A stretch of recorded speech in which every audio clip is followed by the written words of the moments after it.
আসসালামু আলাইকুম। আমরা সিলেটের বেশিরভাগ মানুষ আমরা জানি যে বিদেশ যাওয়ার প্রতি খুব বেশি উৎসাহ। বিশেষ করে ইউরোপের প্রতি মানুষের আকর্ষণটা খুব বেশি। ইদানিং একটা ট্রাভেলস যে ধরা পড়ছে, মানুষের বিভিন্ন টাকা পয়সা নিচ্ছে এবং বুয়া যে নিউজগুলো ছড়াইছে, আমি অমুকর ভিসা করিয়া দিছি, অমুকর ভিসা করিয়া দিছি। তো ভিসা যারা করিয়া দিছে হয়েছে, এরা কয়েকজনের ধরা হয়েছে, এরা বুয়া। এরা 500 টাকা, 1000 টাকা, 2000 টাকার বিনিময়ে বিক্রি হয়েছে।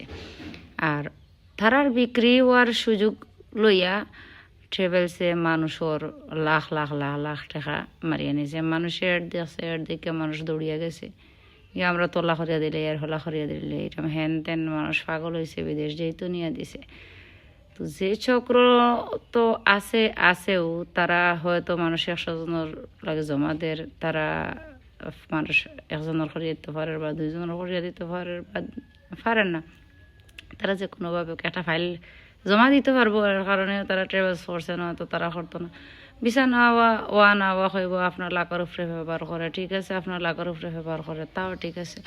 তারা একটা প্রসেসিং ফিস যে নিব, যে এটার মাধ্যমে বিভিন্ন মানুষ গেল, তারা যে একটা প্রসেসিং ফি নিব, 10,000 নেওক, 20,000 নেওক, 5,000 নেওক আর 50,000 নেওক, এই যে নিল, তারা একটা ব্যবসা। তোমার ভিসা না হইলে তার কি তাই যায়, তার তো কোনো সমস্যা নাই। কিন্তু কত হইলো ওই যে এড যারা দেওয়া হইলো 500 টাকা, 1000 টাকা, 1500 টাকা, 2000 টাকার বিনিময়ে এরা যে করলো, এরা কি এই বিবেকবোধটা আছে যে আমি আসলে কিতা করি? আর এই শ্রেণীর মানুষগুলা, এই যে কিতা হইতাম এখন হইলে তো এক শ্রেণীর মানুষ আবার খুব বেশি খেপে যাবো আমার উপরে।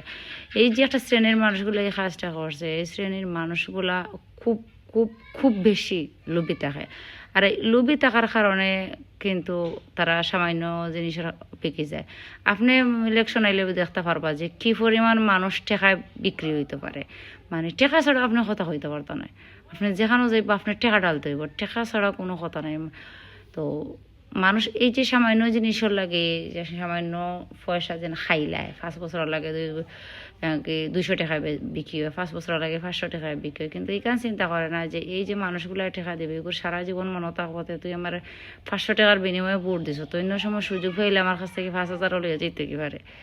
এই চিন্তাটা তার কোনো সময় মাথা তাই না। এবং আমি যারেও দিতাম, একজন যোগ্য প্রতিনিধি দেখে দিয়ে, আমার টাকা পয়সা খাওয়ার দরকার নাই, জনসেবাটা ঠিক থাকুক, আমিও যাতে একদিন গিয়া এখানে খুব শান্তিভাবে আইতাম পারে, এটা কিন্তু চিন্তা করে না। চিন্তা করিয়া হে 200 টাকা 500 টাকায় বিকে। আর ওই ইলেকশনও যেভাবে বিকে মানুষ, ঠিক ও একইভাবে গিয়া ও ট্রাভেলসও বিকছে।